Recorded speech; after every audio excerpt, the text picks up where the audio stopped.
Ko'p PUBG Mobile o'ynaganlar uchun iPhone 13 Pro Max'lariga alyuminiydan ishlangan opravalar kelibdi. Bu ekran bilan korpus orasida joylashgan bo'ladi. Telefon qizib ketishining oldini oladi.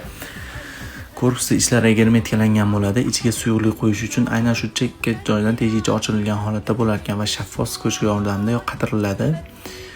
Bu suyuqlik adashmasam antifriz bo'lmasa shunga o'xshagan narsa, orqasida esa mis skoch bilan yopishtirilgan bo'ladi. Bu qizishlikni yana ham oldini oladi. Protsessor ustiga suyuqlik quyilgan, bu qizimasligi uchun va ekran korpusdan chekkalanib kilitlanilyapti, korpus o'rnatilyapti va ichini o'sha maxsus suyuqlik yordamida to'ldirilyapti. Bu korpusda ozgina muammo bor shekilli, suyuqlik oqib chiqib qolyapti. Bu esa zaryadga olishda juda katta muammo keltirib chiqadi. Aynan shu alyuminiy korpus qo'yilganda telefon qizishi yana ham pasayadi va ko'proq ishlatish, ko'proq o'ynaysiz, qatib qolmaydi. Ko'rishlar mumkin. Videoda orasida kullar reklama qilib ketdimi bu? Shuncha video kullar uchun ko'rilgan ekanda. Bizda sotuvda ham kullarlar bor. Kimga shunaqa kullarlar kerak bo'lsa, bemalol orqaga chiqinglar. Dastavka xizmatlarimiz ham bor, yetkazib beramiz.